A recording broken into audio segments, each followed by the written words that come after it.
Assalamualaikum warahmatullahi wabarakatuh. Berjumpa lagi dengan saya, Eftarina, mahasiswi Prodi PJJ Komunikasi Universitas Siber Asia. Yang pada kesempatan kali ini saya akan memaparkan seminar proposal digital konten kreatif berjudul Manajemen Produksi Konten Soft News pada Media Online. Proposal ini pertama terdiri dari pendahuluan, di mana pendahuluan ada latar belakang.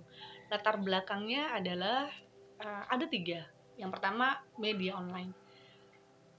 Media online ini menjadi latar belakang karena saat ini media itu sudah mengarah ke arah digitalisasi. Karena adanya konvergensi media sehingga membuat alur penyajian berita itu berubah. Yang kedua, audience soft news. Audiens atau pembaca media online lebih menyukai soft news dibandingkan hard news karena sifatnya yang ringan, menghibur, dan lebih relevan dengan kehidupan sehari-hari. Yang ketiga adalah kreatif konten menjadi latar belakang penelitian ini karena kreativitas dalam soft news seperti visual yang menarik, storytelling, dan format interaktif meningkatkan daya tarik dan keterlibatan pembaca dalam media online. Selanjutnya, masih di bab 1 pendahuluan, pada proposal penelitian ini adalah adanya rumusan masalah bahwa didapatinya bahwa media online ZTV masih konvensional dalam mengelola pemberitaan soft news sehingga hasilnya kurang efisien dan maksimal. Memang ZTV ini sudah menjadi media online, tapi alur pembuatan beritanya masih konvensional, masih mengikuti cara-cara jurnalistik ketika jurnalisme itu memproduksi media cetak. Yang ketiga adalah batasan masalah, masih dalam bab pendahuluan.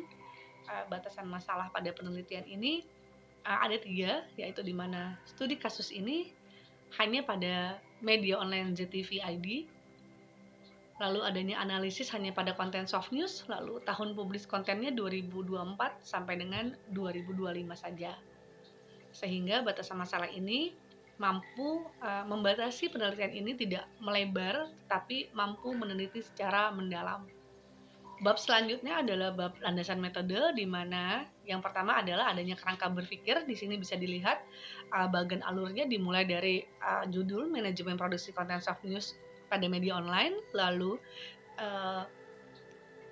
ada media online ZTV News sebagai tempat studi kasusnya, lalu ada produksi soft newsnya sebagai objek, lalu teori POAC, teori yang digunakan untuk menjadi pisau analisis pada penelitian ini, lalu yang terakhir adalah hasilnya. Hasil yang diharapkan adalah mampu menganalisa bagaimana produksi konten soft news pada media online dengan teori POAC ini. Selanjutnya masih pada bab landasan metode, ada kerangka metode. Di sini kita bisa lihat alurnya dari alur awal sampai alur akhir, yaitu di mana ada jenis penelitian yang kualitatif, jenis data, dan ada 2, data primer dan data sekunder. Pengumpulan data, ada wawancara dan literatur review. Lalu ada pengolahan data yang terdiri dari reduksi dan pemaparan data, lalu penarikan kesimpulan sementara yang kemudian divalidasi, lalu ditriangulasi, baru mendapatkan hasil dari penelitian itu. Lalu selanjutnya ini ada metode penelitian, di mana jenis penelitiannya adalah metode kualitatif dengan pendekatan studi kasus, jenis datanya data primer, data sekunder, di mana data primernya adalah konten soft news, JTV News, data sekundernya dari landasan teoritis. Pengumpulan data itu dari wawancara terstruktur terhadap jurnalis soft news pada media online ZTV News, dan ini mungkin juga karena jurnalisnya juga termasuk di dalamnya ada editornya yang juga jurnalis, maka nanti akan masuk juga menjadi data untuk wawancara. Lalu pengolahan data dimulai dari reduksi, pemaparan data, dan kesimpulan sementara. Ditarik dulu kesimpulan sementaranya sebelum dilakukan validasi data. Langkah akhir dari metode penelitian adalah validasi data, yaitu dengan melakukan triangulasi data untuk mendapatkan hasil akhir penelitian. Sekian, terima kasih sudah mendengarkan pemaparan saya untuk proposal penelitian ini. Khususnya terima kasih untuk Ibu Ayu Lestari, S.Hum MIKOM, dosen pengampu mata kuliah Seminar Digital Konten Kreatif pada Prodi PJJ Komunikasi Universitas Siber Asia.